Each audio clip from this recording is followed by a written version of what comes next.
Good morning, afternoon, or evening, as the case may be. I recently got asked about dimensions on a Metadyne Thumper, or particularly the location of this screw. If you're not familiar with one of these, to get this hammer pin out, which is kind of a required upgrade for the early Thumpers, you need to drill a hole in the opposite side and then punch the pin out. Or at least that's how Metadyne did it. There might be other ways to do it, but that's what they did. So I'm just going to measure this up so they can, decide for themselves if they want to go ahead with it. And this is kind of a new hobby for me, this machine equipment. So this is really just for entertainment. Don't consider this training or anything like that. I have no formal training with this equipment, purely a hobby. So if you see me do anything wrong, feel free to point it out. But what I'm going to attempt to do is use an edge finder, which has also got a center finder on it. And I'm going to zero to this edge here, or this corner. And then from there, try and find the center of that hole. So let's see how it goes. From what I understand, I want to get this to about 1,000 RPM. I don't have a tachometer, so I'm just going roughly on the knob where I think that would be. Now, as I get closer here, you'll see that offset on the bottom. It's going to get closer and closer to centered. And at a certain point, it'll snap to the back or towards the front.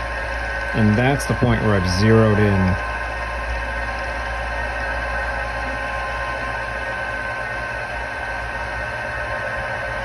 Right there. So I'm going to say that is, using this guy here. What was that? This is my X. So let's go ahead and zero that. Sorry. Zero at X. And then we'll repeat that. Actually, not while I'm here. Because basically what I found is this edge. I want to go to this point. Sorry if that doesn't make much sense, but you'll see. What is the dimension of this thing? I think it was a quarter. No, this is a 1/2 inch because I'm missing that collet. So let's go ahead and center that now. So what I've done, this thing here is a 1/2 inch in diameter. I found this edge and I want to get to center. So I just moved it over 1/4 inch, press and hold, re-zeroed. Again, like I mentioned, I have no formal training on this thing. This is purely a hobby machine I bought from a little machine shop. It has been a lot of fun. And I've just been watching some YouTube and asking questions to try and avoid hurting myself or breaking anything. So anyway, next side.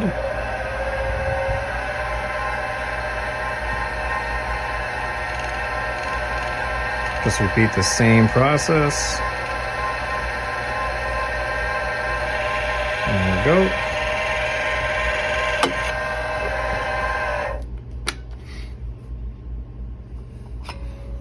So you'll see, I'm going to take my Y, 0.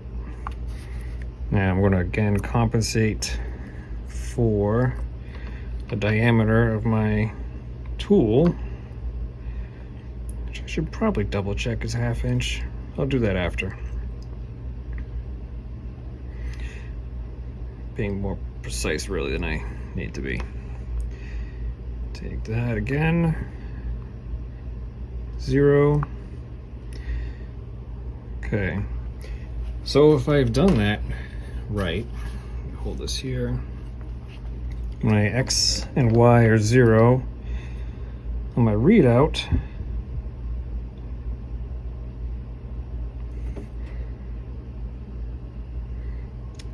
I am right where I want to be here. So, next thing I want to try and do, which I have done this once before, is using the center bit of this. So this is a cone here, or yeah, cone.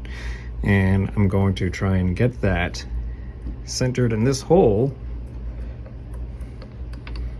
I think this part I'm actually doing with the machine off. And I want to get it so it kind of fits snug, but not so much so that I'm binding. So I don't want to create a binding here. Again, if anyone has tips or tricks, please feel free to let me know. Okay, so that's fairly well centered in the hole anyway. And then I'm going to move the table until I get what feels like basically no edge here.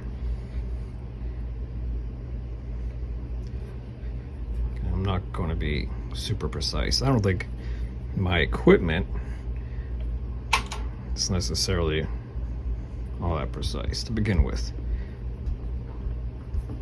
So now at this point, I'm not sure if even in the video you might not even be able to see the line anymore, but this is nice and concentric. I can't really feel any edges, so in theory I am decently zeroed in that hole. So this is now my location, and that is what someone else should be able to use to reproduce that hole. Now I imagine the real number, maybe it's like 360 and 165. I don't know. They might have done something to have a cleaner number when they built it. I'm not sure, but I'm going to hang on to that number, and hopefully that is useful to them and they can get their thumper repaired, or at least try to. These are not known for working particularly well. Actually, you know what? Since this hole is, let's just stay here for a moment. I have very little or no side-to-side play. I have a little bit of up and down, or I should say forward and back, and that is because of this bevel here. So I actually want to push this to the front, to the back, towards the back of the machine.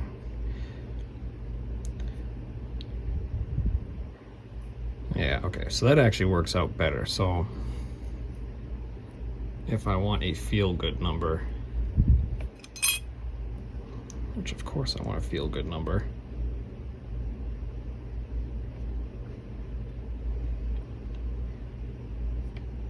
well, I end up at like 360 and 165. But again, that's probably plenty close. The only purpose of that hole is so you can drive a punch through and get this pin out the other side, which is holding this hammer in there. While I'm here, let's just go ahead and take that out. So, because I'm going to forget, there's my numbers. I could store it, but I'm not going to bother.